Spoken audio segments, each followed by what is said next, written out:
чегара тилкесинде болгон окуялар боюнча мына кече дагы биринчи ирет, мына бүгүн экинчи ирет тажик тарап менен сүйлөшүүлөрдү өткөрдүк. Тажик тараптан Тажик Республикасынын вице-премьер-министри Азим Ибраим келип катышып атат. Ошону менен бирге ички иштер министри, чегара кызматынын жетекчиси, бир топ жетекчилер келип сүйлөшүүлөр болуп атат. Негизинен белгилеп кетип турган нерсе, бүт тажик тараптан дагы, кыргыз тараптан дагы ушул маселеге, ушул көйгөйлүү маселени чечиш керек деген жакшы ниеттери бар. Азыр эми биз биринчи ирет сүйлөшүп, азыр шарттарыбызды сүйлөшүлдүк. Азыр эми булар дагы өзүнүн эли менен иштешет.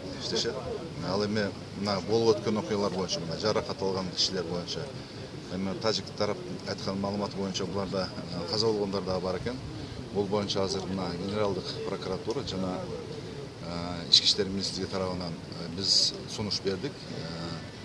Биргелешкен тергөө группаларын түзүп туруп, ошол иштерди тергеп, анан жыйынтыгын ушул жетекчиликке билдиришине азыр тапшырма бердик. Азыр алар чогуу жумушту башташты. Негизинен элдердин арасында деле мындай терс, мындай радикалдуу ойлор жок. Кыргыз тараптан дагы, тажик тараптан дагы андай жок. Бирок маселелер боюнча азыр каралып атат. Эми бир жыйынтыкка келебиз деген оюм бар. Жок, шарттар жөнүндө азырча айтыш эрте. Шарттар чечилиш керек. Чечилгенде дагы кыргыз тараптын кызыкчылыгын, тажик тараптын кызыкчылыгын эске алган чечимдер болуш керек.